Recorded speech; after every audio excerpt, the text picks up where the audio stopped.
এতটা পরিমাণে গরমে রান্নাঘরে মনে হচ্ছে যে নিজেরাই রান্না হতে হচ্ছে। সুপ্রিয় দর্শক, দূরের এবং কাছের যে যেখান থেকে দেখছেন সবাইকে আসসালামু আলাইকুম। আশা করি সবাই ভালো আছেন। আজ আমি আপনাদের জন্য নিয়ে আসলাম খুরা ডাঁটা দিয়ে অসাধারণ স্বাদে রুই মাছের ঝোল। খুরা আঁশযুক্ত সবজি, এটা শরীরের জন্য খুবই উপকারী একটা সবজি। বিশেষ করে গরমে এই সবজিটা শরীরের জন্য খুবই উপকারী।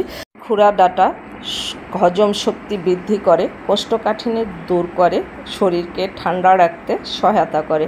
আপনারা যারা নতুন রাঁধুনি ব্যাচেলার ভাই আপুরা আছে, যারা ভাবছেন কি দিয়ে মাছ ঝোল করবেন, তারা আমার এই রেসিপিটা ফলো করে একদিন হলেও রান্না করে দেখতে পারেন। আশা করি ভালো লাগবে।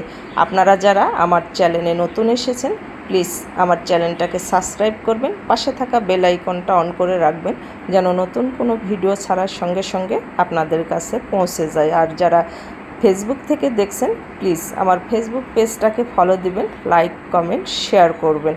চলুন তাহলে কথা না বাড়িয়ে আমরা মূল রেসিপিতে চলে যাই।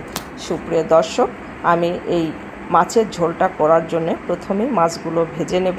এর জন্য চুলায় আমি তেলসহ ফ্রাই প্যান বসিয়ে দিয়েছি, আর এর মধ্যে সামান্য একটু লবণ ছড়িয়ে দিলাম যেন মাছটা আমার কড়াইয়ে লেগে না যায়।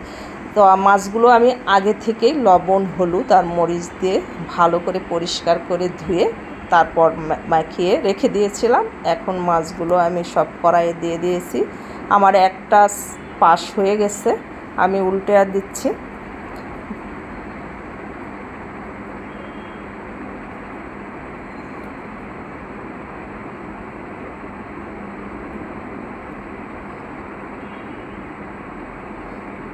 অপর সাইডটাও আমি একইভাবে ভেজে নিয়েছি। আমি মাছগুলো সাইডে রেখে দিচ্ছি। এখন যে কড়াইয়ে আমি রান্না করব, সেই কড়াইয়ে আমি চুলায় বসিয়ে দিয়েছি আর দিয়ে দিয়েছি তেল পরিমাণ মতো, আর দুইটা পেঁয়াজ কুচি দিয়ে নেড়ে চেড়ে একটু কালার চলে আসলে এর মধ্যে আমি অ্যাড করে দিলাম পানি, যেন পেঁয়াজটা বেশি পুড়ে না যায়।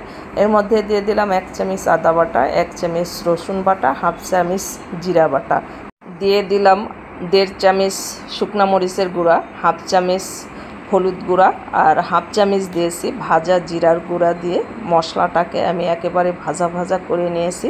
এখন কিছুটা পানি অ্যাড করে দিলাম। পানিটার যখন বলক চলে আসছে, তখন আমি আগে থেকে বেছে রেখেছি খুরা ডাঁটাগুলো আর একটু বড় বড় করে কেটে নিয়েছি। মাঝখানে ফালি দিয়েছি, কিন্তু পুরাটা ফালি দিইনি, একটু লেগে রেখেছি। এইভাবে রাখলে ডাঁটাগুলো দেখতে সুন্দর লাগে আর খেতেও সুন্দর লাগে।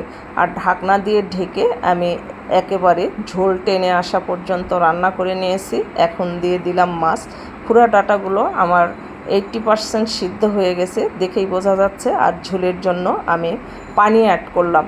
খুরা ডাঁটা যেহেতু সেদ্ধ হয়ে গেছে, সেহেতু আমি বেশি পানি অ্যাড করিনি। আবারও ঢাকনা দিয়ে ঢেকে ভালোভাবে বলক চলে আসলে আমি চুলার জালটা অফ করে দিয়েছি। এখন যদি চান আপনারা উপরে একটু ভাজার জিরার গুঁড়া ছড়িয়ে দিতে পারেন। আমি কিছু দিব না। আমি চুলার জালটা অফ করে সার্ভিং ডিশে ঢেলে আপনাদেরকে দেখাচ্ছি। দেখেন কতটা সুন্দর হয়েছে আর কতটা লোভনীয় লাগছে। একদিন হলেও এইভাবে বাসায় ট্রাই করবেন। ট্রাই করে কমেন্টে আমাকে জানাবেন যে আপনাদের কাছে কেমন লেগেছে। আশা করি ভালো লাগবে। অসাধারণ লাগে এই ঝোলটা। আর গরমে তো ঝোলের বিকল্প নাই, অসম্ভব মজার হয়। আমার ভিডিওগুলো যদি আপনাদের এতটুকু পরিমাণ ভালো লেগে থাকে, তাহলে প্লিজ একটা শেয়ার করে দিবেন, আমার সঙ্গে থাকবেন। আপনাদের একটা শেয়ার আমাকে অনেক দূর এগিয়ে নিয়ে যেতে সাহায্য করবে। ভালো থাকবেন সবাই। আপনাদের সুন্দর এবং মঙ্গল জীবন কামনা করে শেষ করছি। আল্লাহ হাফেজ। দেখা হবে নেক্সট ভিডিওতে।